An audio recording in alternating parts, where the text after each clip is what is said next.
Muy buenas tardes tengan todos nuestros seguidores, miradores, oidores, como en los tiempos de la corona española, por esos lares, el oidor, eh, bebedores, masticadores, regurgitadores de la comuna de la palabra, porque aunque algunos creen que basta con escuchar, a veces hay que regurgitar las palabras para poder realizar nuestra actividad cognitiva o de interpretación de lo que se transmite a través de la palabra o hablada o signada. ¿Cómo estás? Yo estoy bien, gracias. Acá en el de México, y como cada semana tenemos un programa más de la Comuna de la Palabra. No quiero antes de comenzar y presentar a nuestra querida invitada para después sí dejarla hablar. Me dicen que me paso de mamila, dijeran en México. Me van a querer agarrar hostiazos en España, unas hostias. Y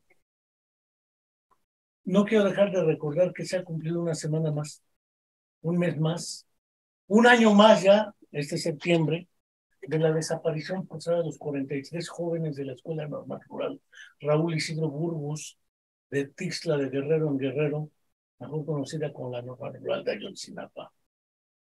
Hasta ahora el gobierno en turno ha informado que fueron ejecutados sus 43 compañeros estudiantes por problemas de relaciones, contubernio, connivencia, omisión por el Ejército Federal Mexicano, grupos de narcotráfico y gobiernos estatales, municipal y federal. Inventaron una mentira histórica que la presentaron como la verdad histórica y hasta ahora dicen que es una mentira histórica, que fueron ejecutados los 43 por una alianza entre narcos. Ya detuvieron al ex procurador general de la República y sin embargo no aparecen ni los restos, ni evidencia alguna de la ejecución de los 43 jóvenes. Tampoco aparecen vivos. No son los únicos. Regularmente en México desaparecen, se ejecutan y feminicidios que luego los procuradores, como el de Morelos, desapareció una chica que fue asesinada en la Ciudad de México hace 2 días, tirada en una carretera acá en Morelos, y el encargado, el fiscal, dijo que murió por exceso de alcohol en su organismo, cuando el gobierno de la ciudad ya demostró que fue asesinado. Entonces, tratan de ocultar siempre los hechos. Entre muertos, desaparecidos y otras especies ejecutados, tenemos cantidades por cientos de miles de personas, que son la otra epidemia que hemos tenido, la de la violencia estructural. No quiero dejar de enviar un fraterno saludo, como cada semana hago mientras no aparezca o ella o los restos de nuestra alumna de la Facultad de Psicología de la Universidad de Morelos, desaparecida hace 8 años y más, en un viaje que fue con su pareja sentimental, la cual fue asesinada en el lugar de los hechos, y con ella estamos esperando porque no hay evidencia de nada y sigue desaparecida. Una vez hechas estas expresiones a Angélica Rodríguez Monroy, le mandamos su abrazo y le decimos que no está sola, seguimos esperando con ella la presentación con vida o las evidencias de la verdad, porque la verdad, la justicia no aparecen por ningún lado hasta ahora en estos casos.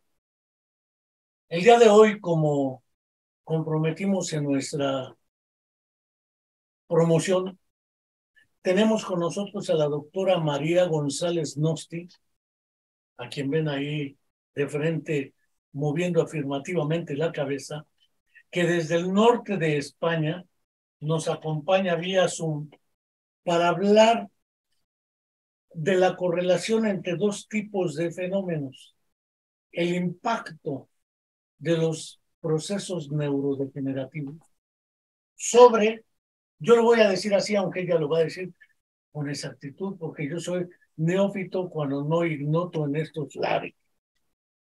la comunicación. No solo la comunicación, la comprensión de la herramienta lingüística, la lengua, el lenguaje y ciertas expresiones que en los usos cotidianos de la vida o de la vida cotidiana se van alterando durante el proceso progresivo, usualmente de los trastornos o alteraciones neurodegenerativas, que es distinto a lo que hablábamos la vez anterior con Mónica Moncaliano de Colombia sobre traumas de cráneo o algunos eventos que actúan sobre el cerebro como impacto inmediato, mientras es que estos son procesos progresivos y de deterioro. Voy a dejar a la doctora María González que nos explique qué es eso de los trastornos neurodegenerativos, cuáles se consideran, y muy probablemente nos va a desmitificar la idea de que son consecuencia del envejecimiento, es decir, siempre que uno envejece la memoria se va a alterar. No necesariamente. Es decir, el envejecimiento no es la causa de los trastornos neurodegenerativos.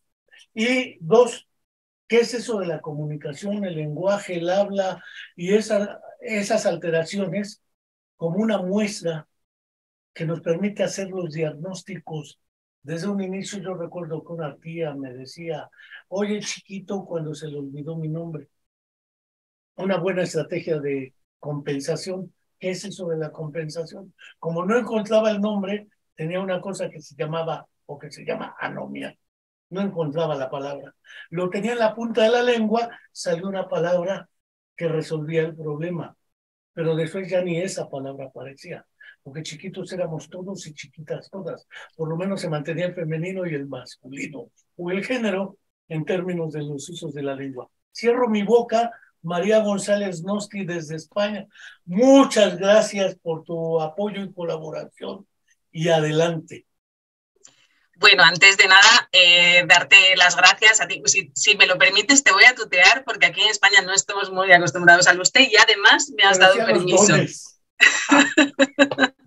Además tengo tu permiso, así que con todo mi máximo respeto, pero te voy a tutear todo el tiempo. Además, ya, Enrique, contigo no puedo hablarte de usted. Lo siento, no puedo. Hay confianza. Bien, pues bueno, atendiendo a las preguntas que me hacías, las enfermedades neurodegenerativas son una serie de trastornos que se caracterizan porque no se puede establecer un momento de inicio, es decir, es un inicio insidioso, es un inicio poco a poco en el que la persona no se da cuenta hasta que el trastorno está ya muy instalado. Estos trastornos, como su nombre indica, neurodegenerativo, pues se van a caracterizar por una degeneración anómala, patológica, pues de los procesos neurológicos. Entre las enfermedades o los trastornos neurodegenerativos más comunes pues están, como no, la enfermedad de Alzheimer, la enfermedad de Parkinson, pero otros menos conocidos como por ejemplo la demencia por cuerpos de Lewy, la demencia tipo PIC, la demencia vascular, o incluso pues, la afasia progresiva primaria, ¿no? Que aunque tenga ese nombre de afasia, en realidad pues, tienen poco de afasia. Los trastornos neurodegenerativos van a tener esa diferencia fundamental con las afasias. Las afasias generalmente se producen por un trastorno agudo, es decir, por una causa aguda, pues un traumatismo podría ser un accidente cerebrovascular, un ictus, podría ser por un tumor, por una cirugía, y es decir, el paciente antes de que se produzca ese estresor está perfectamente sano y, bueno, pues en cuestión de segundos, minutos, horas, pues su cerebro sufre un daño. En el caso de las enfermedades neurodegenerativas no se puede establecer el momento exacto en el que la enfermedad comienza. El cerebro, pues algunas partes del cerebro comienzan a degenerar, comienzan a morirse determinadas partes que conforman el cerebro, pueden ser las neuronas, pueden ser las células gliales, perdemos masa cerebral y la persona pues entonces es cuando comienza a notar los síntomas. Bien, es verdad que los síntomas o el síntoma que más llama la atención en los trastornos neurodegenerativos, son la mayoría de ellos, es el trastorno de la memoria. Por eso cuando pensamos en Alzheimer pensamos en memoria, en amnesia concretamente. Cuando pensamos en afasia progresiva primaria, pues lo mismo, también un trastorno de la memoria, con la demencia vascular igual. Pero no debemos olvidar que al final el lenguaje es memoria. Lo que vamos aprendiendo desde pequeños, las palabras que vamos aprendiendo las vamos guardando en una memoria. Sí que es verdad que es una memoria especial que llamamos memoria semántica, en la que guardamos pues, todos los conocimientos del mundo y entre ellos pues, todos los conocimientos lingüísticos que tenemos. Entonces, en las enfermedades neurodegenerativas se va a producir también un deterioro del lenguaje que en muchas ocasiones va a ser incluso anterior a esos síntomas amnésicos que con frecuencia se observan pues, en fases ya pues, avanzadas de la enfermedad. Entonces va a haber pacientes, por ejemplo, con enfermedad de Alzheimer, que desde el inicio comienzan a tener eso que comentabas de fenómenos punta de la lengua. Quiero decir algo, pero no me acuerdo de la palabra, entonces doy un rodeo, doy una explicación o simplemente digo, no me acuerdo, voy a pasar a lo siguiente, esto no lo sé, esto no puedo, no me acuerdo ahora mismo, ¿no? Como alteraciones del lenguaje van a ser muy frecuentes, pues eso, las anomias, pero también va a haber problemas de comprensión. Sí que es cierto que dependiendo de la enfermedad neurodegenerativa, los síntomas van a ser unos u otros. En general, en la enfermedad de Parkinson, por ejemplo, el lenguaje se mantiene inalterado durante mucho más tiempo y las alteraciones que se van a producir ya en fases avanzadas van a ser diferentes de las del Alzheimer. En cuanto a la diferenciación que comentabas entre habla, lenguaje, comunicación, bueno, pues no es fácil, pero a la vez es bastante sencillo de entender. Habla es lo que todos escuchamos, es decir, cuando una persona está utilizando el lenguaje oral, nos referimos a él como habla o como producción oral. El lenguaje es todo lo que eso implica, es decir, sería el habla, pero serían también los procesos de comprensión, sería la lectura, sería la escritura. Tendríamos que añadir también la prosodia, tendríamos que añadir el lenguaje figurado, la comprensión o la producción del lenguaje figurado, que sería la pragmática, es decir, el lenguaje sería todo lo que implica la comprensión o la producción de lenguaje oral y escrito, tanto oral como escrito. Mientras que la comunicación sería el establecimiento de relaciones, el intercambio de información entre personas por el medio que sea. Nuestra comunicación por lo general suele ser lingüística, solemos utilizar el lenguaje para comunicarnos, pero no solo. Una parte importante de nuestra comunicación pues, va a residir en el lenguaje no verbal, nuestros gestos, nuestras expresiones faciales, con lo cual sería algo todavía más amplio que el lenguaje. Así que podríamos decir como que son subconjuntos dentro de conjuntos más amplios. El conjunto más pequeñito sería el habla. El habla estaría incluido dentro de ese conjunto más amplio que sería la comunicación. Todo bien. Bueno, creo que me ha quedado una cosa por decir y es que comentabas que las demencias, los trastornos neurodegenerativos no tenían por qué estar asociados a la edad. Y es cierto, es decir, los trastornos neurodegenerativos pueden aparecer a cualquier edad. De hecho, va a haber algunos trastornos que van a ser más frecuentes en edades pues medias, 40 y tantos, 50 y tantos años, que en edades más avanzadas. Por ejemplo, la demencia vascular pues va a ser relativamente frecuente en estas edades en las que bueno, pues hay muchas veces hipertensión, hay algunos problemas vasculares y eso puede conducir con el tiempo a una demencia vascular. El Parkinson va a ser otro de los trastornos neurodegenerativos en los que la edad, bueno, pues no va a ser un factor determinante, de manera que pueden diagnosticarse de Parkinson a personas relativamente jóvenes. En general hablamos de demencia senil cuando son trastornos neurodegenerativos que suelen producirse a partir de los 65 años de edad, pero no todos los trastornos neurodegenerativos se asocian a esa edad y ni aparecen obligatoriamente después de esa edad, sino que muchos pueden aparecer mucho antes. Perdona que te corté. No, está perfecto. Lo que sucede es que cuando yo pienso en el acto de habla, eso que acabas de hacer durante prácticamente 10 minutos, yo supongo que no pensaste antes de hablar todo lo que ibas a decir como lo dijiste. Y sin embargo, al hablar, tú te vas dando cuenta de si lo que dices es lo que querías decir o no. Tienes una estrategia que te permite seguir, vigilar, regular, era un término que utilizaba el jefe Alexander Romanovich Luria, del cual tengo su foto ahí atrás, autógrafa. Bueno, no me la dio a mí, soy muy joven para la edad de que él murió a los 75 años, en el 77. Esta idea del lenguaje, porque a veces en psicología tendemos a separar, o en neuropsicología, los procesos como si fueran relativamente autónomos uno con respecto a otros, y asumimos a los Jerry y Fodor una teoría casi modular, el módulo del lenguaje, pero yo no puedo hacer uso del lenguaje si no pongo atención a lo que digo. No puedo hacer uso del lenguaje si no veo y reconozco en mis ojos si estás de acuerdo o no al hacer así, porque si hicieras así, yo diría, ah, caray, ya la cajeteé, es decir, ya cometí un error. Al interpretar al mismo tiempo que estoy hablando tus gestos, tus movimientos, tus actitudes extralingüística o metalingüísticamente, estoy realizando el lenguaje. Y naturalmente debo recordar las palabras, el significado de las palabras, con quién estoy tratando. Y debo mantener al frente la intención de este acto comunicativo. Pero si la persona que se está deteriorando fuera sorda,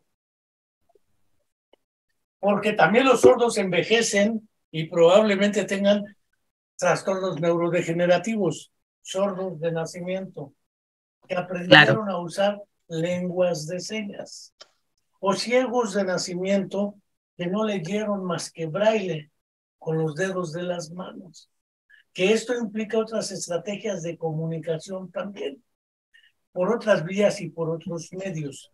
Esas también se alteran, de algún modo, en los trastornos neurodegenerativos, sean ciegos, sordos, esquizofrénicos, autistas, qué sé yo, que efectivamente también tienen esas alteraciones de las cuales nos vas a platicar un poquito enseguida, pero esta idea, porque de separar en microprocesos y olvidarnos de la totalidad que es el psiquismo humano. Cierro mi boquita. Sí, bueno, yo creo que separar en procesos a veces tenemos que hacerlo más que nada a efectos de evaluación. Es decir, nosotros necesitamos saber muchas veces en qué nivel se encuentra el daño para poder intervenir. Entonces, bueno, pues en ese sentido solemos partir de modelos del lenguaje bastante simplificados, en el que efectivamente, pues siguiendo un poquito la estela de Fodor, se consideran los distintos procesos como modulares e independientes de los demás, porque necesitamos, digamos, tener la premisa de que se pueden dañar de manera independiente. Si no, pues no encontraríamos diferentes síntomas en los sujetos, sino que todos tendríamos los mismos síntomas. Entonces, la premisa de que esos procesos se pueden dañar de manera independiente, pues la necesitamos en neuropsicología, lo que puede llevar a la falsa idea de que esos procesos son modulares y no se comunican unos con otros, cuando ya está demostrado que sí, que el procesamiento se puede producir en paralelo y unos procesos influyen a otros, incluso la información viaja de manera bidireccional, no solamente pues de los procesos más centrales a los más periféricos, sino al revés, y que los procesos se comunican entre sí. Y sí, ¿había alguna otra pregunta? No, pero en general, bajo este supuesto y concentrándonos en los aspectos estrictos, quizá estructurales del lenguaje, había un personaje alemán que, curiosamente, por nuestra influencia anglosajona, no hemos recuperado, como es Manfred Bierbich. Él decía que los aspectos estructurales del lenguaje entre, por ejemplo, el carácter del sujeto de la oración, el sujeto psicológico o deíctico y el sujeto gramatical, no necesariamente se corresponden. Y él ponía el ejemplo de la alteración comprender. Hans prometió a Ana quedarse, el sujeto de la oración es Hans, y Hans sugirió a Ana quedarse. La diferencia entre el verbo sugerir y el verbo prometer implica que el sujeto activo cambia. Si yo le sugiero a Ana que se quede, ándale, quédate, por favor, te conviene. Quiere decir que Hans es el que tiene la intención de que Ana se quede. Pero si Hans le promete a Ana quedarse, es muy probable que Ana, cosa que no está dicho o que aparece deícticamente, Ana le está pidiendo a Hans que se quede. Y entonces Hans, anda, prométeme que te vas a quedar. Hans promete a Ana quedarse. Hans sugiere a Ana quedarse, te conviene quedarte, Ana. ¿Te imaginas? Así tipo Facebook. Una tarde con vino, bla, bla, bla, bla, bla. Las alteraciones en la comprensión de expresiones de esa naturaleza, no solo la de Ixis, sino de qué se está hablando cuando se está hablando en el contexto, implica también la lectura del contexto, los valores culturales y demás. Todo esto tiende a afectarse en las alteraciones del desarrollo, porque si no, todas las pruebas neuropsicológicas se centran en repetición, lenguaje espontáneo, lenguaje, clasificación, memoria autobiográfica, y recurrimos a lo Alan Baddeley en una serie de taxonomías de diversas memorias o expresiones de la memoria, que después se hicieron famosísimas con el sujeto M, aquel que le fueron sacados por una epilepsia las amígdalas y quedó amnésico global. Cuando nuestra querida colega canadiense Brenda Milner hizo el estudio del paciente H o M, y naturalmente pareciera ser que son microprocesos separados uno del otro. Y a la hora de evaluar, corremos el riesgo también de partir, separar, divorciar procesos que no lo están. Ponía el ejemplo de esos aspectos estructurales o los que ponía Luria. El padre del hermano vino a ver al hermano del padre. ¿Quién vino? Ese tipo de conexiones paradigmáticas, dijera Luria. Bueno, en neuropsicología del lenguaje, por lo general, diferenciamos entre trastornos que afectan a nivel de palabra y trastornos que afectan a nivel de oración. Y curiosamente, la mayoría de los trastornos van a afectar sobre todo a nivel de palabra a los sujetos, es decir, lo que sería el léxico, los procesos léxicos, los procesos semánticos, tanto a nivel de producción como de comprensión, son los que se suelen ver afectados en gran parte de las afasias, pero también en los trastornos neurodegenerativos, por lo menos al principio. Ya una vez que avanza más el trastorno, entonces se suelen ver afectados ya los procesos de oración, es decir, de la gramatismo, la comprensión asintáctica, y ya los pacientes comienzan a tener problemas para comprender oraciones o para formar oraciones pues con una longitud mínima. Por lo general no suelen tener dificultades de gramatismo, por lo menos los pacientes con Alzheimer, los Parkinson un poco más, en la fase progresiva primaria pues hay algunas variedades en las que sí hay gramatismo, pero en otras no. Y lo que sí que se ve es un problema que va avanzando a nivel de la comprensión de oraciones. La comprensión de oraciones, como comentas, es un proceso muy complejo porque van a intervenir un montón de factores. Algunos factores van a ser sintácticos, otros van a ser léxicos, y efectivamente en el ejemplo que ponías de Juan sugirió o Juan prometió, el significado del verbo es algo a tener muy en cuenta. Pero también las palabras funcionales, las preposiciones, las conjunciones, pueden cambiar el sentido de una frase completamente. Por ejemplo, si decimos Luis tiró a Ana al agua, si le cambiamos las palabras funcionales nos puede quedar con a Luis lo tiró Ana al agua, y entonces cambia completamente la oración. O sea que realmente el que los pacientes tengan problemas a nivel ya de oraciones, pues se suele producir, por lo menos en enfermedades neurodegenerativas, en etapas ya bastante más avanzadas. Y sí que desde la neuropsicología resulta importante separar estos aspectos, los léxicos de los sintácticos, para poder hacer una evaluación más profunda. También es verdad que los neuropsicólogos a veces somos un poquito cobardes y nos cuesta mucho meternos en jardines tan complejos como puede ser el agramatismo, la comprensión asintáctica. Y muchas veces pues, nos quedamos con la palabra aislada, que es muchísimo más fácil de evaluar y muchísimo más fácil de intervenir. Pero sí que es necesario en muchas ocasiones pues, entrar en esas complejidades y bueno, pues preparar tareas en las que la oración pues, sea el material, digamos, objetivo.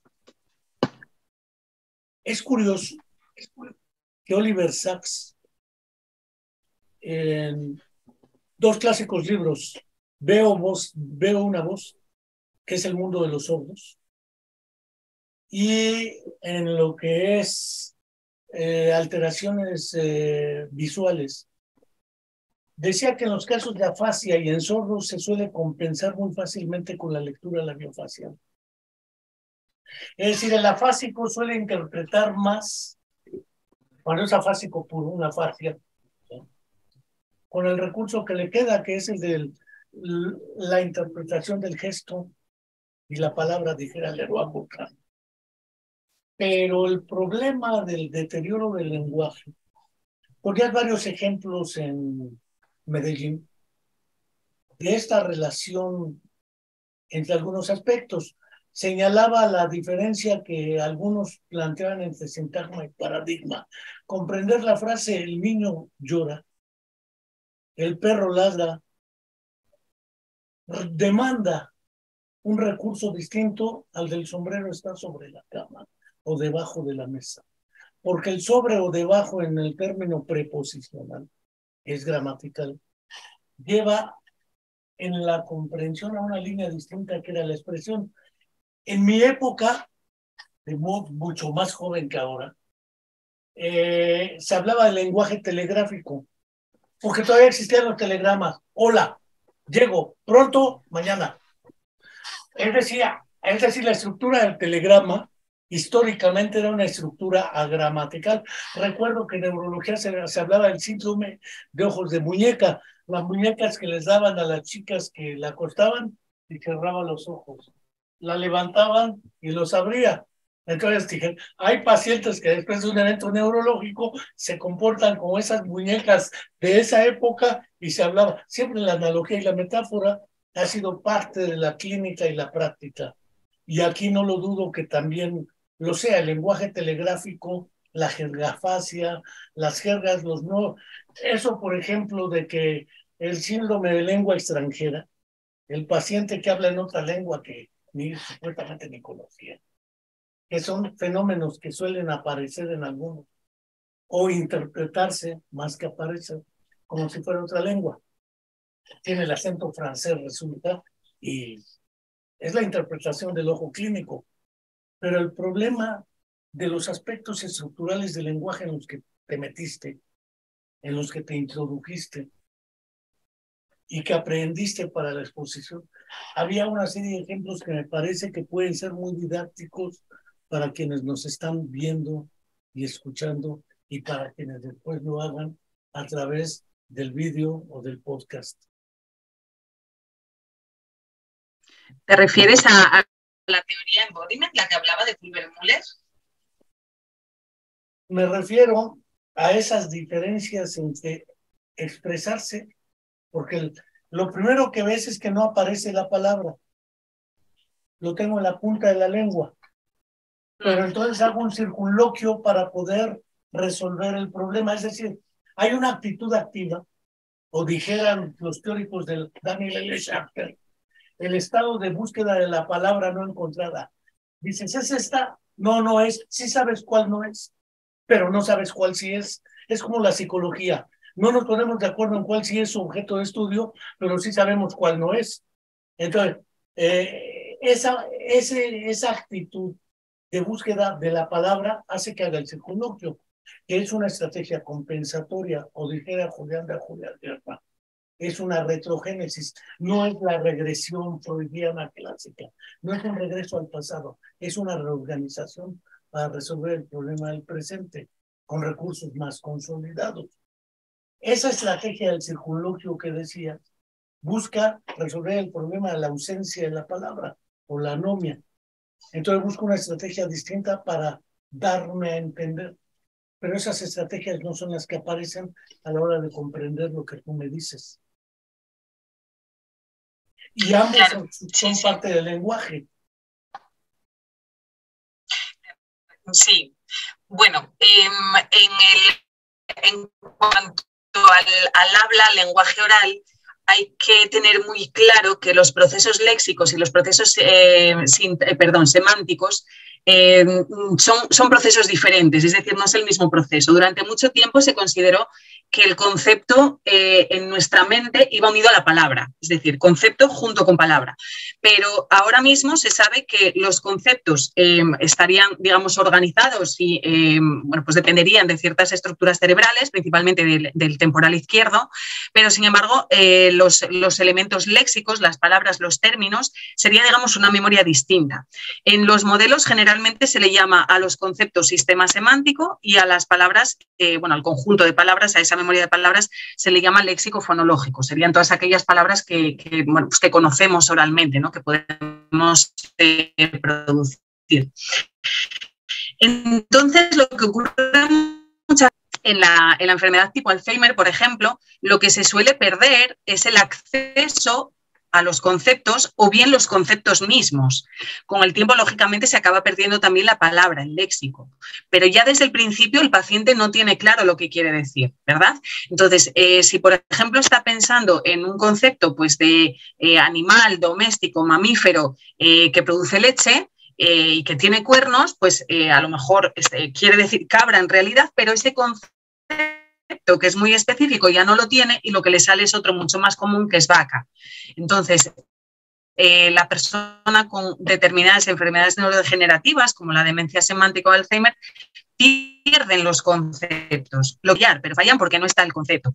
En las personas con Alzheimer no suele darse demasiado el circunloquio, porque los propios pacientes no tienen claro el concepto que quieren transmitir. Lo que sí suelen producir con muchísima frecuencia son errores semánticos, pues por ejemplo, parafasias semánticas que a veces se llaman, ¿no? Por ejemplo, pues se le presenta el dibujo de un tigre, dice león, se le presenta el dibujo de pues, un caballo, dice vaca. El paciente mismo no tiene claro el concepto, ha ido perdiendo algunos de los rasgos específicos de ese concepto y entonces pues, se equivoca. Cuando quiere decir uno, dice otro. Pero no es consciente de sus propios errores, hay una anosognosia. Cuando el problema está en el léxico, pero el concepto lo tenemos bien, entonces la persona suele producir.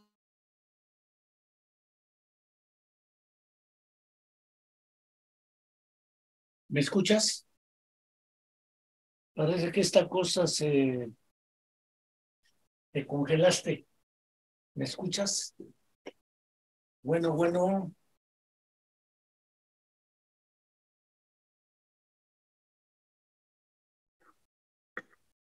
¿Enrique?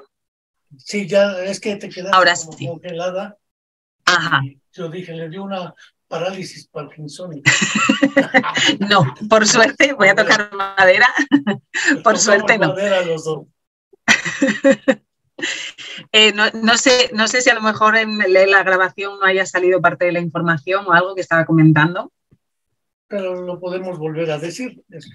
Vale. Realidad, porque te comentábamos a propósito de esos ejemplos de clasificación que utilizaba Natalia Bectreva y que utilizaba particularmente Bluma, Bulfo, Naseigarden con pacientes con deterioro intelectual y con deterioro psicótico, esquizofrenia, donde tenía las 3 clases: herramientas de trabajo, animales y personas, y no sabía dónde poner a un jinete que lleva una hoz en la mano, porque dice, bueno, debe ir en herramientas, tiene una hoz en la mano. Ah, pero va montado sobre el caballo, entonces debe ir en animales. Ah, pero además es una persona. Entonces no sabe en qué clase meter la figura en esos clásicos ejemplos de evaluación con tareas de clasificación.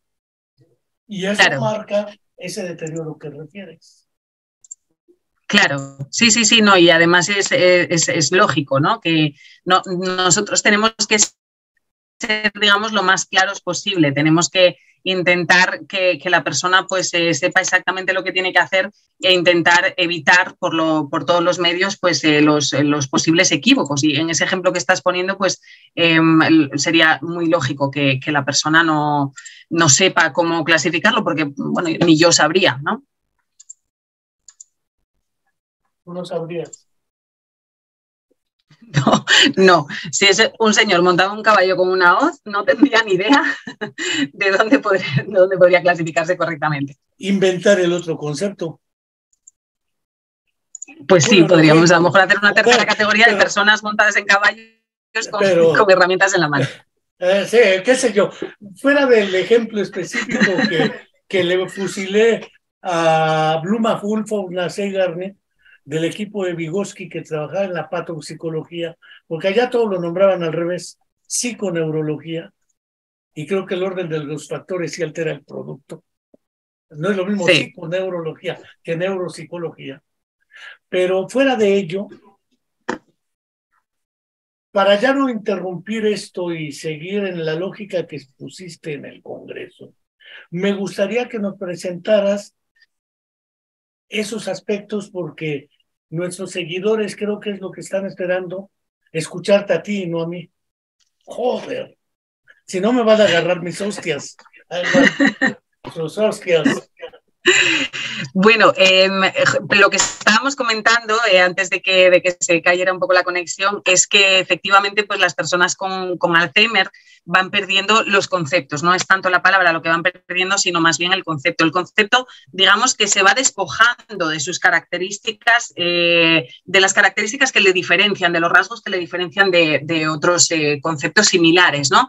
Entonces, con tu permiso, voy a compartir pantalla que voy a enseñar una de las diapositivas que puse en el Congreso de un estudio de Hoche y colaboradores del 95 que yo creo que es bastante ejemplificante de qué es lo que ocurre con una persona con Alzheimer. Esta persona tenía que denominar durante 4 sesiones, en 4 sesiones diferentes, durante un periodo de seguimiento de 18 meses, los mismos dibujos. Como ven, pues aquí en inglés pues estaría pollo, pato, cisne, águila, avestruz, rooster era, creo recordar, gallo, pingüino y peacock, creo que era, no me acuerdo que era peacock. ¿Cómo vas de inglés? ¿Cómo vas de inglés? Como guajolote. Sí, algo así. Bueno, pues la persona en septiembre del 91, la primera sesión que se le pasó, acertó las 3 primeras, que son bueno, pues como las más familiares, ¿no? Por lo menos en España, pollo, pato, cisne serían relativamente familiares. Comenzó a hacer algunos errores en el resto. Por ejemplo, al águila la llamó pato, al igual que a lo que sea esto, que bueno, vamos a poner que es pavo. Y a pingüino también lo llamó pato. Al gallo lo llamó pollo y a la avestruz la llamó cisne. O sea que hay algunos errores semánticos. No obstante, vemos cómo bueno, pues todavía mantiene algunos conceptos dentro de la categoría de aves, ¿no? Algunos los ha perdido, pero otros los mantiene. En marzo del 92, unos meses más tarde, ya acierta solamente los 2 primeros, los 2 más familiares, pollo y pato, y todo lo demás son pájaro, pájaro, pájaro, pájaro, menos el gallo, que sigue siendo chicken, ¿no? Pollo.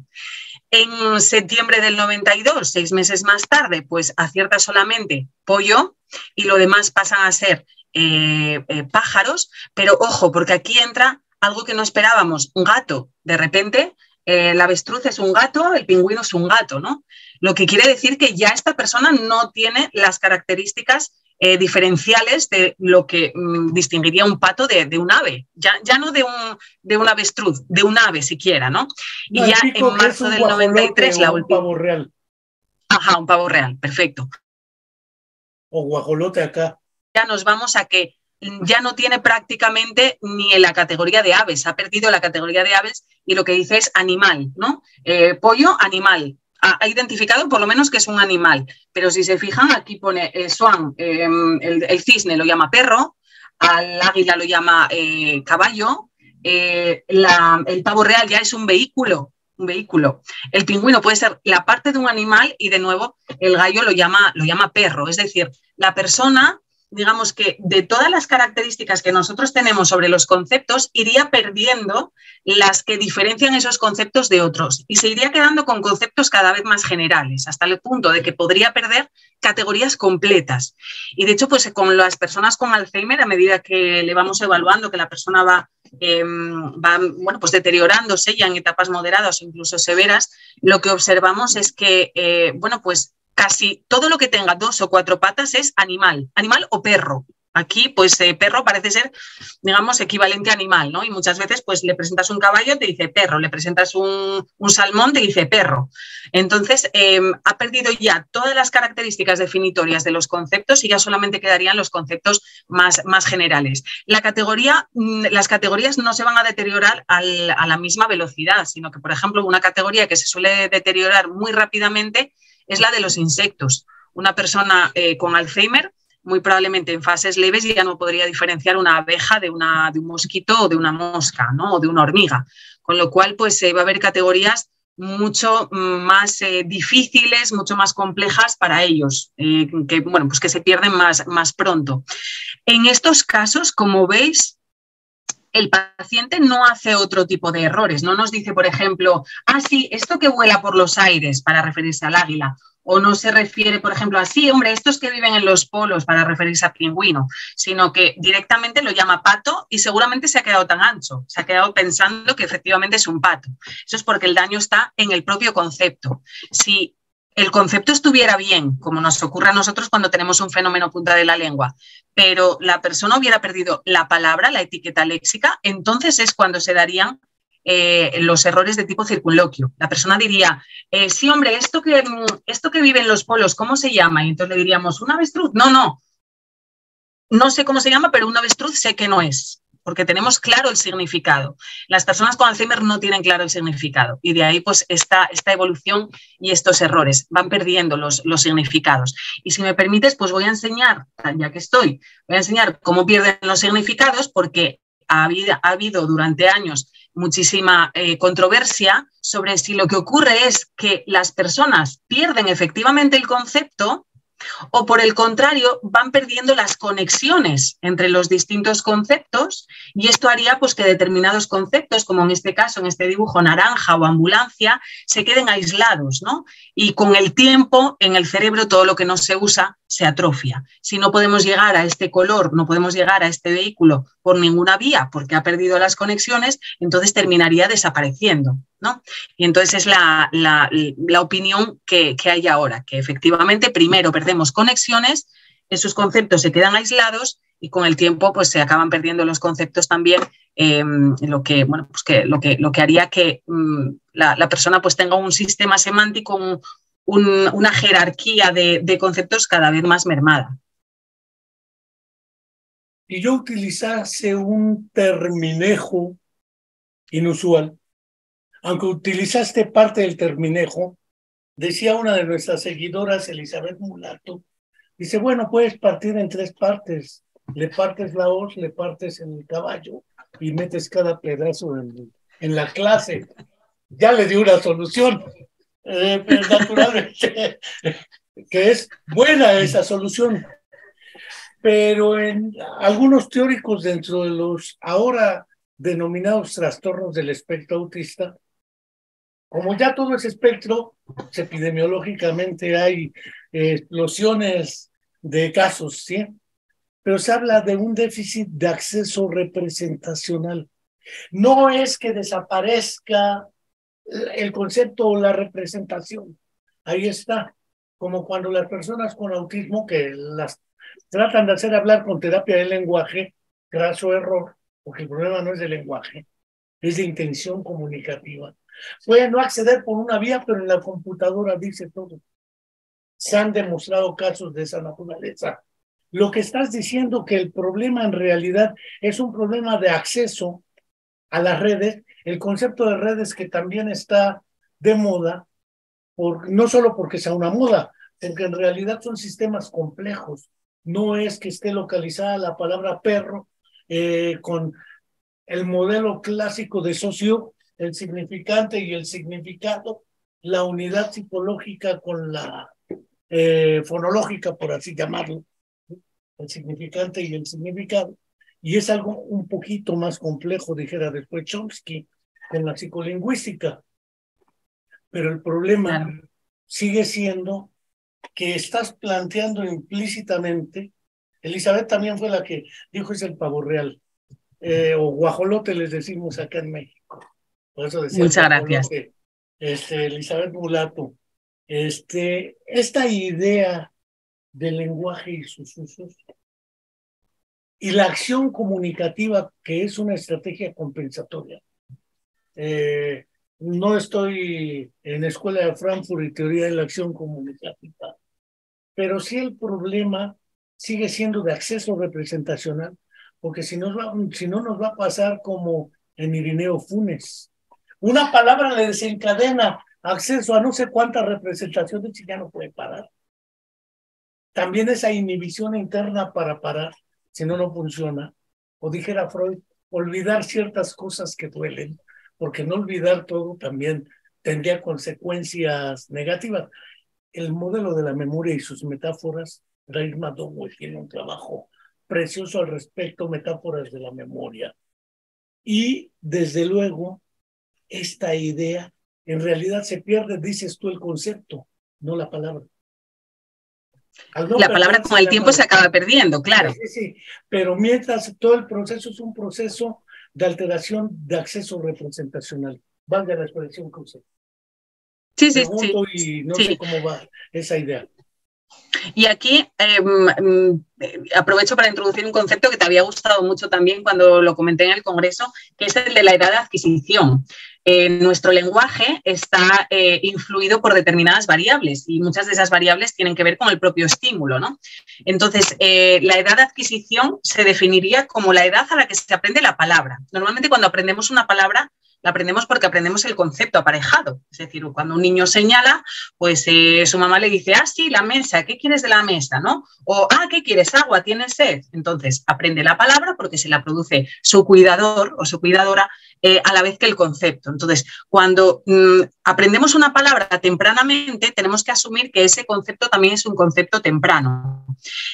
Entonces, lo que están demostrando los estudios, lo que llevan muchos años demostrando los estudios, es que la edad a la que aprendemos las palabras y por lo tanto los conceptos va a ser una variable fundamental muy relacionada con la edad a la que perdemos o con el orden en el que perdemos los propios conceptos. Las palabras que aprendemos muy temprano en la vida, véase pan, agua, mesa, casa, suelen ser muchísimo más resistentes al deterioro en las enfermedades neurodegenerativas, en todas las enfermedades neurodegenerativas, incluso en las afasias, que las palabras aprendidas más tardíamente, pues como por ejemplo mascarilla, programa, ordenador, ¿no?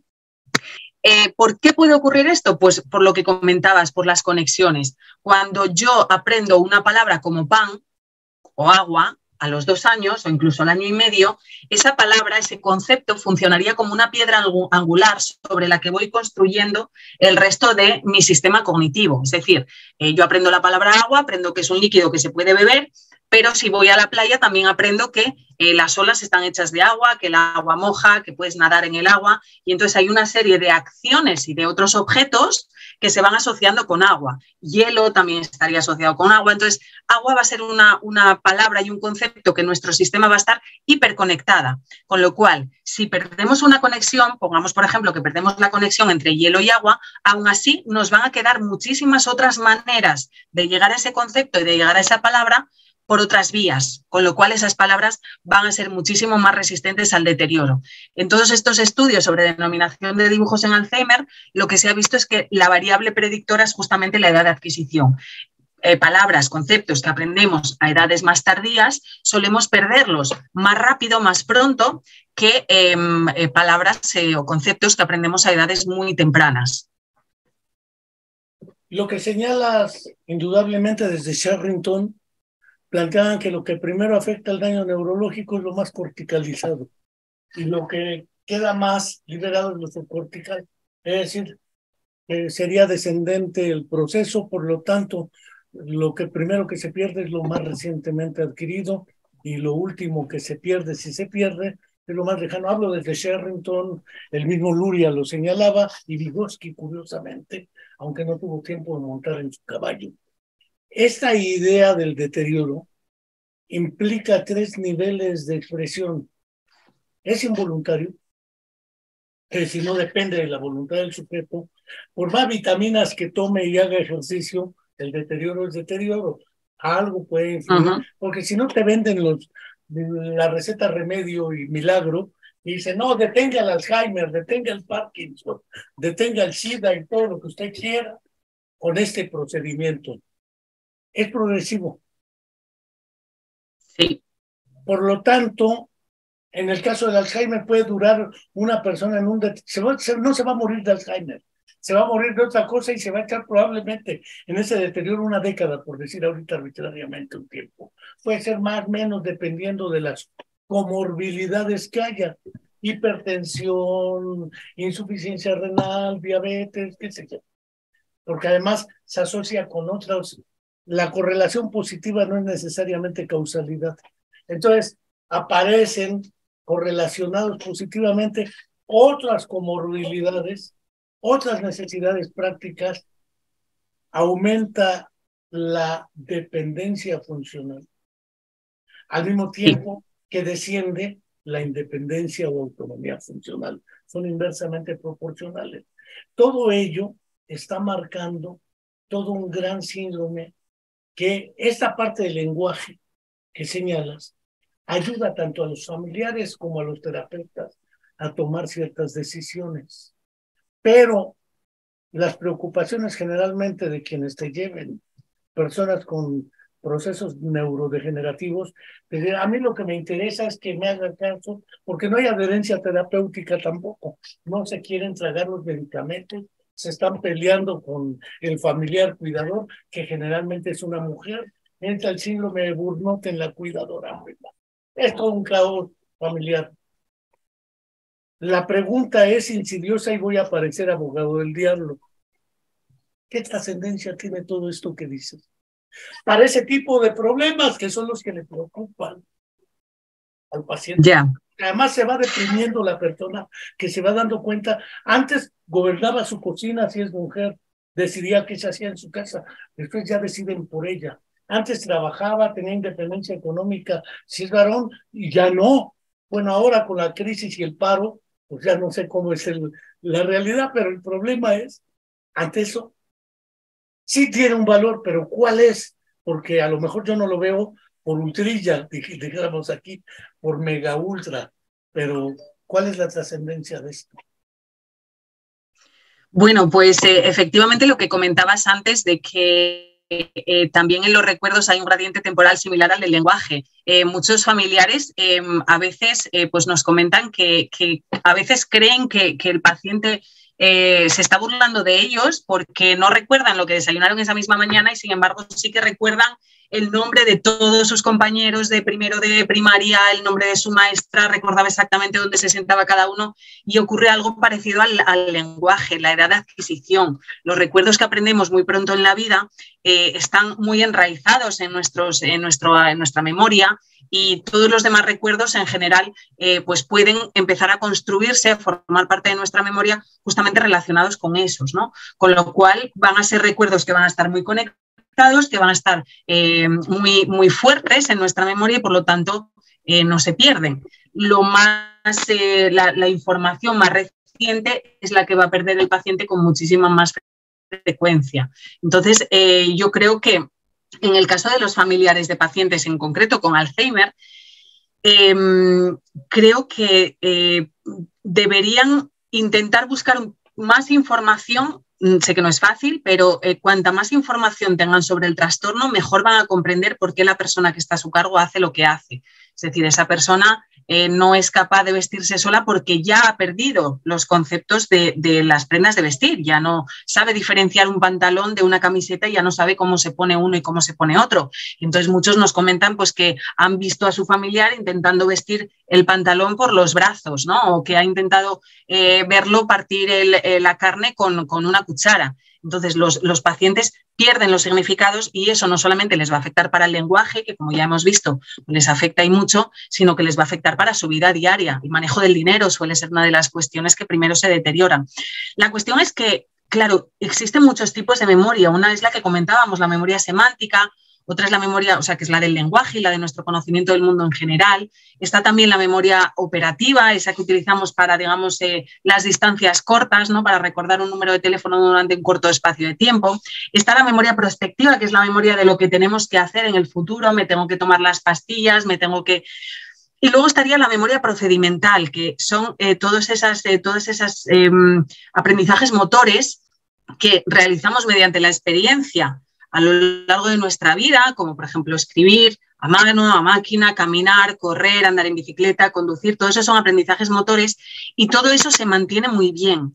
Entonces, todas las demás memorias están alteradas, muy alteradas de hecho, pero resulta que la persona no ha perdido la capacidad de conducir. Entonces, muchas veces sufren esa incomprensión por parte de los cuidadores y los cuidadores pues tienen esa incomprensión de por qué resulta que sabe conducir pero no sabe sacar euros del banco, ¿no? Entonces, la cuestión es esto, que la memoria no es una, sino que son muchos tipos de memoria y dependiendo de la enfermedad neurodegenerativa, pues se van a deteriorar unos u otros. En el caso del Alzheimer, pues tiene este perfil, se pierde la información explícita, sin embargo, la información procedimental se mantiene durante bastante tiempo y en el caso de las enfermedades como por ejemplo el Parkinson ocurre justo al contrario. La persona con Parkinson pierde los procedimientos, es lo primero que va a perder. Va a tener dificultades para caminar, por eso pues va a tener una marcha lenta, que se desequilibra fácilmente, va a tener una postura determinada y característica, va a tener dificultades pues, para cosas tan básicas como lavarse los dientes, porque los movimientos automatizados los pierde, va a tener dificultades para escribir a mano, porque los movimientos automatizados los pierde. Sin embargo, esa persona, si no desarrolla demencia, que ocurre más o menos en un 30-40% de los pacientes con Parkinson, su memoria va a estar perfecta y además van a sufrir mucho porque son en todo momento conscientes de lo que les ocurre. La persona con Alzheimer llega un momento en el que deja de sufrir porque ya no es consciente, es totalmente anosognósico. Sin embargo, la persona con Parkinson no. La persona con Parkinson es consciente de que estoy perdiendo esto, yo antes sabía hacer esto y ahora no, tengo problemas visoespaciales y bueno, pues eso les causa mucho sufrimiento. Entonces, el papel de los cuidadores es muy importante, pero yo creo que de todo lo que más les ayudaría sería el saber sobre la enfermedad y saber cuál es el perfil de deterioro para poder entender mejor lo que les pasa. Aquí aparecen dos cuestiones que me parecen fundamentales. La primera es, yo supondría que con lo que afirmas, tú supones que quien debe investigar eso es el cuidador o la familia. Y yo supongo que quienes tienen la responsabilidad de hacerlo lo más comprensible posible, porque si no nos vamos a comportar como los maestros de primaria, que le dicen a los niños, ¿entendieron? Inusualmente preguntan, ¿me expliqué? Tengo la impresión de que es responsabilidad de los profesionales de la salud ir explicando esto y no solamente ya llévese lo que tome esta medicina y bla, bla, bla. Ese es un primer aspecto, la responsabilidad ética. Sí, en eso tienes toda la razón. Del personaje o centro o institución de salud o educativa o rehabilitadora. La segunda cuestión que me parece importante, hoy está de moda el conceptejo de cognition embodied, algo así como el conocimiento acuerpado. No le encuentro, porque luego las traducciones son asquerosas, como era de el procedural, no encontraban el aprendizaje procedural. Pongo un ejemplo concreto de Oliver Sacks. Dos gemelos autistas ya adultos que todo el día se la pasan diciendo números. Están encerrados en un hospital neuropsiquiátrico. El caso es que hasta que él se sentó con ellos, descubrió que los números que decían invariablemente eran números primos. Eran de un dígito, 2 dígitos, 3 dígitos, y se seguían hasta 40, 50 dígitos.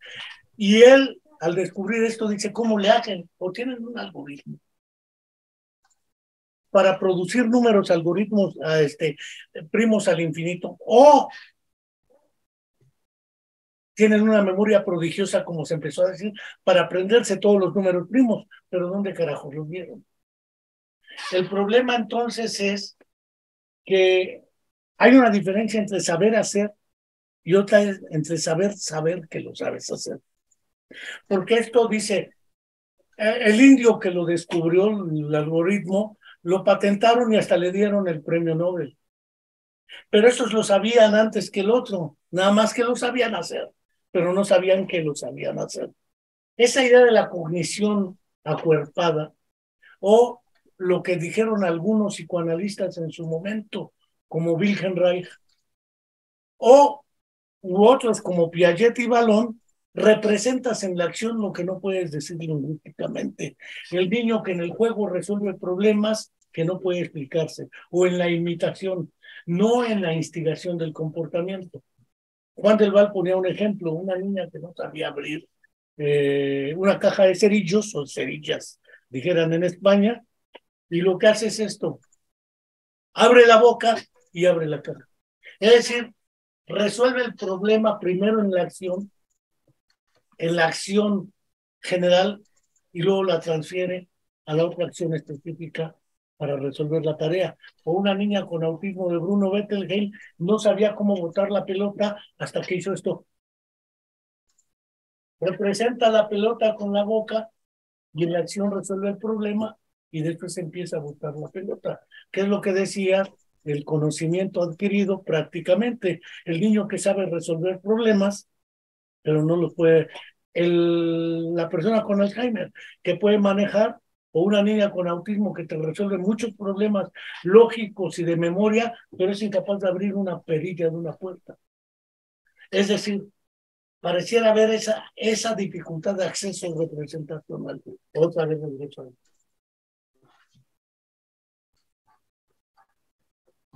Sobre la responsabilidad ética y profesional, y esta última cuestión, lo de la representación en la acción, porque citaste, si mal no recuerdo, a Vygotsky y Piaget, no a Vallon, porque Vallon es un perfecto desconocido, además era automarxista de lo peor, francés, y los franceses siempre han sido un poco alejados del rumbo. ¿Qué podéis decir? Sí, bueno, pues efectivamente lo de la cognición corporizada es una teoría relativamente nueva y que a mí me resulta muy interesante.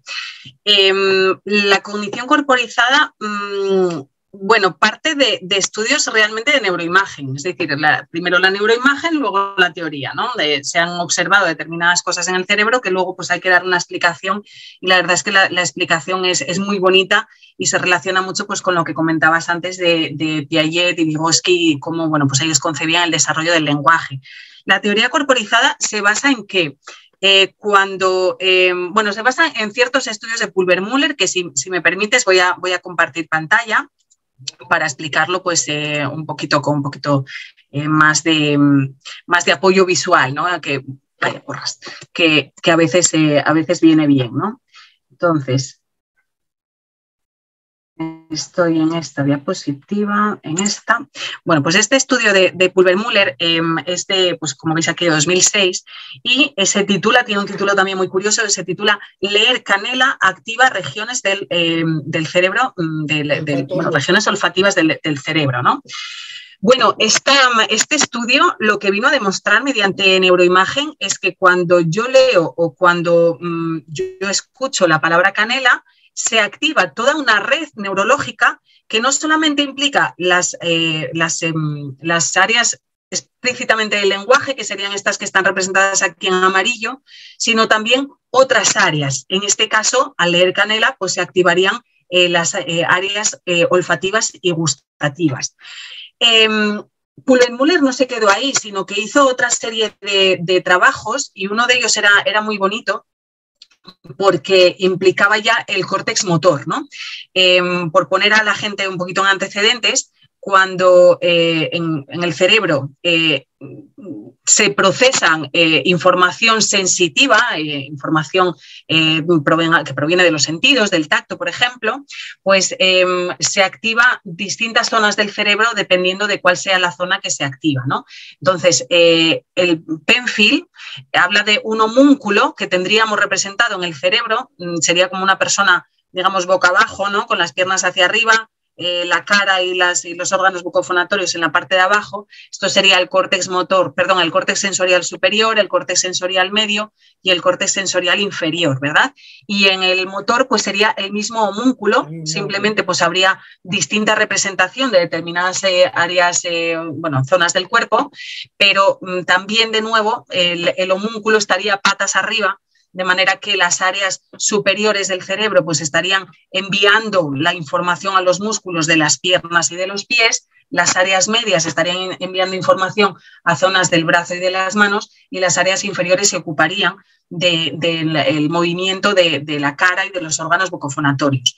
¿Por qué es importante esto? Pues porque en el estudio de Pulver-Müller se presentaban a los sujetos a los que se les realizaba neuroimagen funcional, se les presentaban distintas palabras, distintos verbos, y estos verbos estaban relacionados con movimientos o bien de los pies y las piernas, como por ejemplo pisar, patear, andar, o bien eran relacionadas con el movimiento de las manos o de los brazos, como por ejemplo aplaudir, por ejemplo, o había una tercera categoría en la que los verbos estaban relacionados con el movimiento de la boca y de los órganos bucofonatorios en general, ¿no? Como por ejemplo besar, lamer o chupar, ¿no?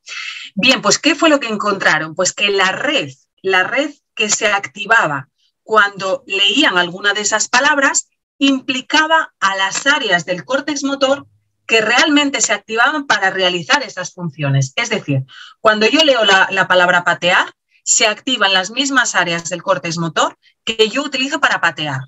Cuando yo leo la palabra aplaudir, se activarían estas zonas también del córtex motor. Es decir, se formaría toda una red que implicaría, por supuesto, también a las áreas del lenguaje, que están aquí en amarillo, pero que también implicarían al córtex motor. Dependiendo del verbo que yo tenga que procesar, se van a activar unas zonas más superiores, medias o inferiores del córtex motor.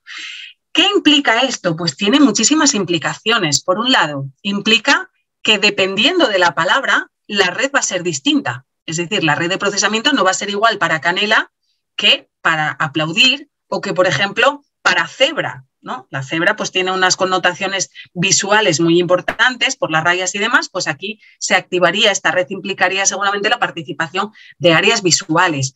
¿Qué segunda implicación tiene esto? Pues que no hay una zona que procese como hasta el momento se pensaba, sino que son redes las que procesan el lenguaje.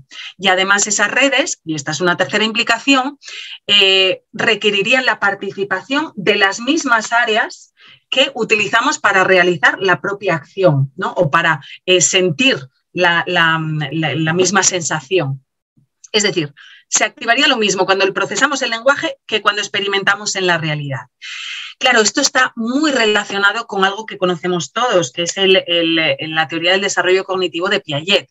Y es que cuando estamos entre los 0 y los 2 años, el niño pues, va aprendiendo a gatear y hacia el año, rondando el año, pues aprende a caminar.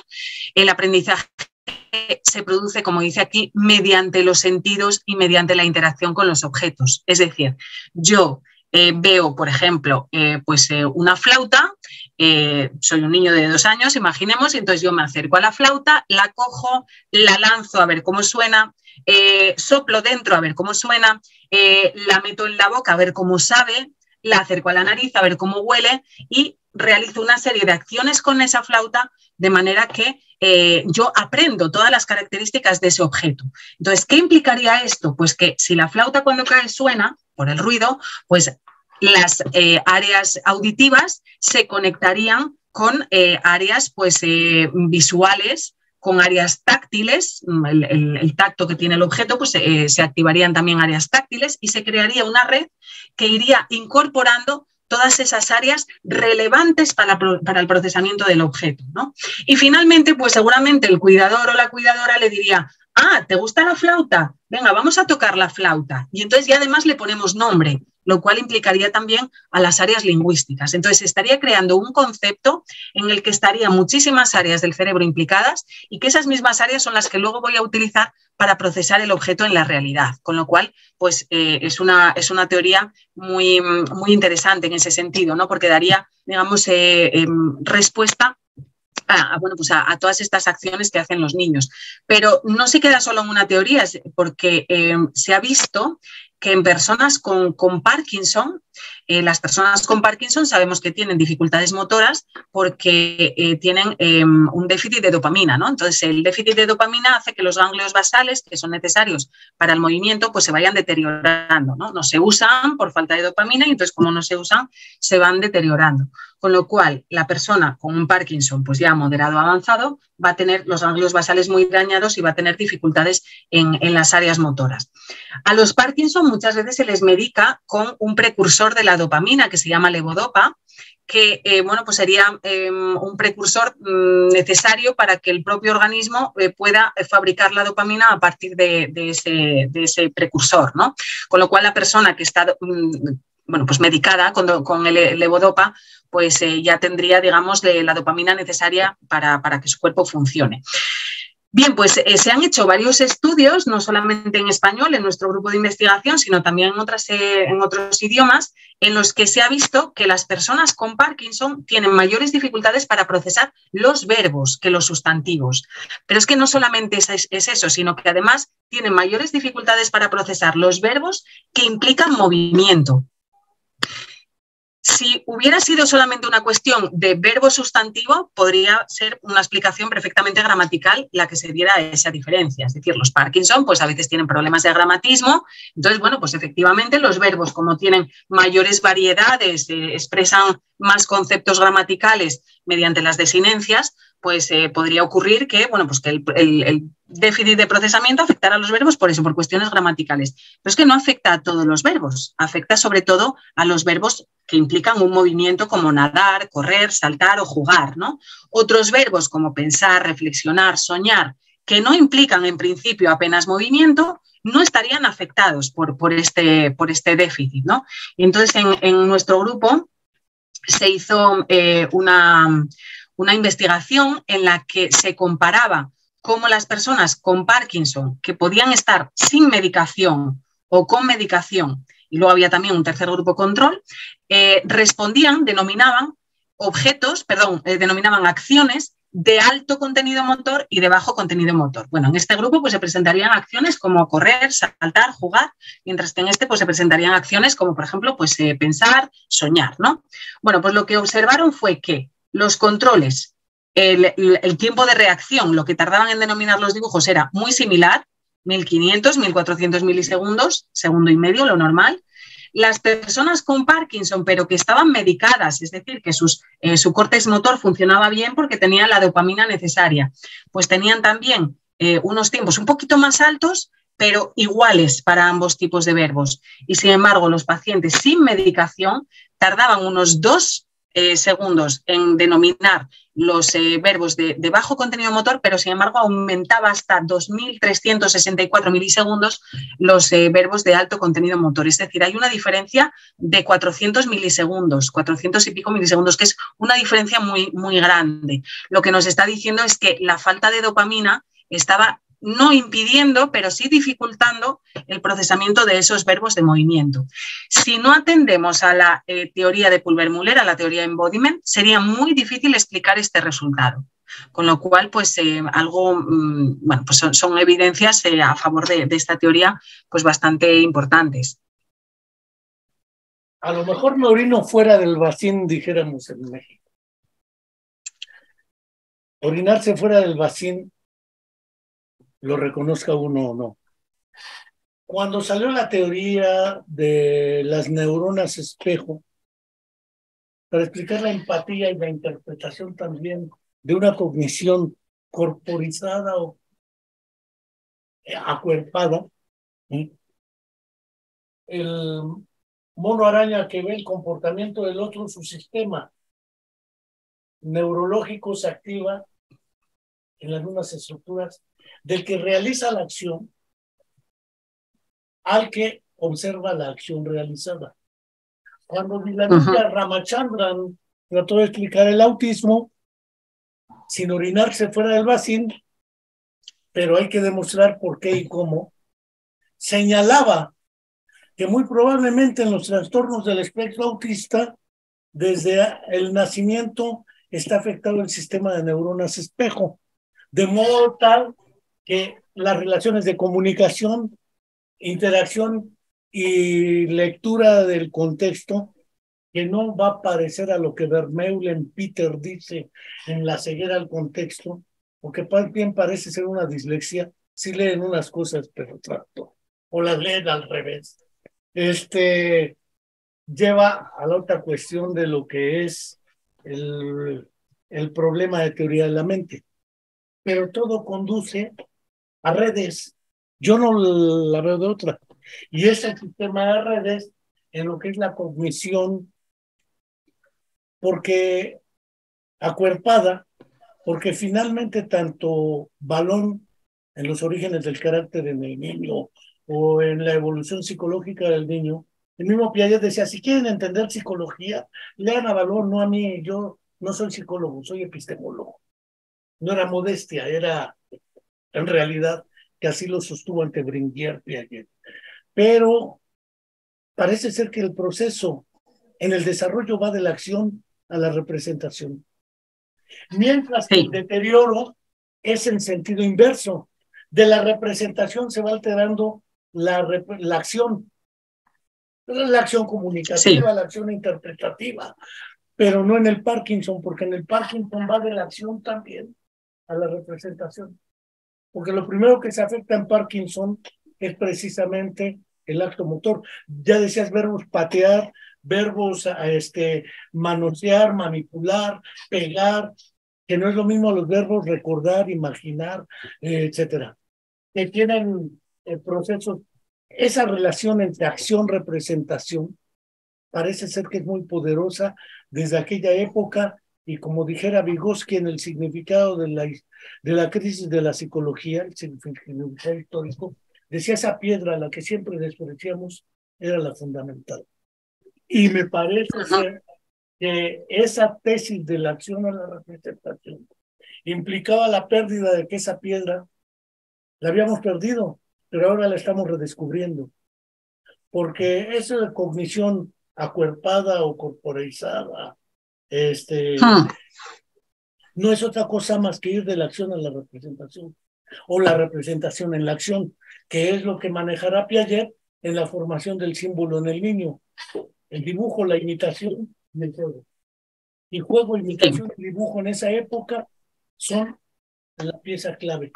No sé, llevamos 1 hora y 15 minutos.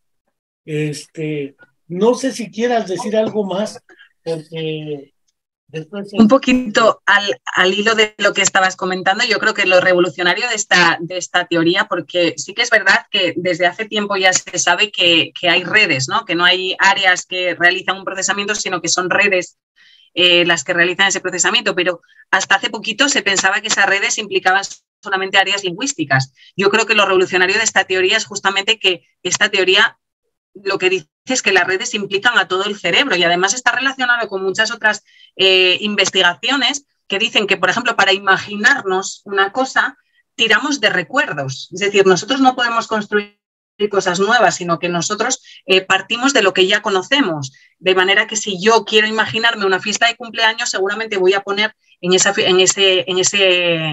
imagen mental elementos de fiestas de cumpleaños a las que yo he asistido previamente, ¿no?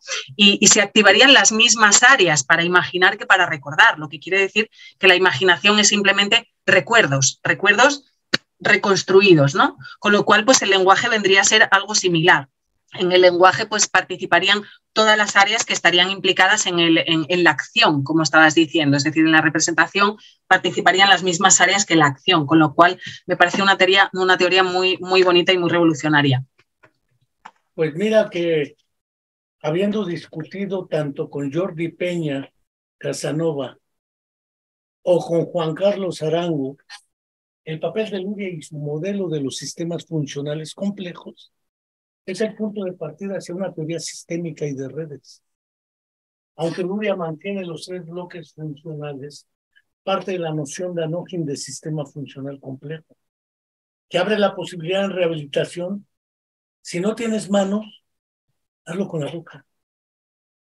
Claro. O dijera Vygotsky, por otras vías y por otros medios de la acción a la representación. Porque si no, el niño comparado... Exacto, es que las implicaciones de esta teoría también en rehabilitación son enormes. Es decir, lo que hacen muchos terapeutas ocupacionales es justamente trabajar con los sujetos y con los objetos. ¿Por qué no hacerlo en lenguaje? ¿Por qué siempre tenemos que partir de representaciones de los objetos en vez de los objetos mismos? Que el sujeto los coja, los chupe, los lance, vea si hacen ruido y de nuevo se vuelvan a reconstruir esas redes que a lo mejor no se han destruido por completo y a lo mejor pues ya no partimos de cero como en el caso del niño, sino que partimos ya de una red que está estropeada pero que está, ¿no? Y bueno, quizá los avances que se conseguirían en rehabilitación serían mucho más rápidos y mucho mejores y más duraderos sobre todo. Pues regreso un Perdón poco, que esta vez te interrumpí. Sí, no. Regresando un poco a Vygotsky en esto, porque él decía, es que va de la relación interpsicológica a la intrapsicológica, cuando utiliza el conceptejo de interiorización, que no equivale al de introyección freudiana. Esa idea y le lleva a plantear la otra tesis, nunca tuvo tiempo de montar en su caballo, pero el desarrollo va de lo intersistémico a lo intrasistémico. El niño que se enfrenta ante la novedad o ante lo conocido no puede hacerlo sin atención, memoria, lenguaje, pensamiento, imaginación, percepción y memoria. Porque diferenciar lo conocido de lo no conocido sin memoria es inviable. Entonces, el desarrollo va de lo intersistémico a lo intrasistémico y cómo manejar esos planos solamente en redes. No veo de otra. Y Jesús María Cortés ahí con Iker Vázquez estuvo trabajando mucho esta cuestión de las redes y que llevó a modelos como los de neuroredes, que puede ser más prometedor en esta era para los futuros y presentes neuropsicólogos. Yo no quiero dejar de agradecerte, doctora María González Nosti, perdón que te hable de tú, porque como habrán visto nuestros oidores y Solo seguidores, faltaría. tú eres la ley aquí. Yo solo soy un pobre vagabundo, sin hogar y sin fortuna, pero te hablo de tú. Y además de agradecerte, no sé si quieras agregar algo más. Yo solamente invito a nuestros seguidores y a quienes vean después esto, a que se suscriban a nuestro canal de YouTube de la Comuna de la Palabra, de Spotify, e inviten a sus conocidos a suscribirse también. Muchas gracias y no sé si quieras agregar algo. Nada, darte las gracias por la oportunidad que me has dado de estar aquí contigo, que ha sido pues una charla, pues como has visto, muy entretenida y muy distendida. Y bueno, pues muchísimas gracias también a todos aquellos que nos están viendo o que nos verán en las grabaciones. Espero bueno, pues que les haya resultado interesante. Pues hasta la próxima y ya nos veremos por otras vías y por otros medios. Gracias. Eso espero. Un beso. Chao.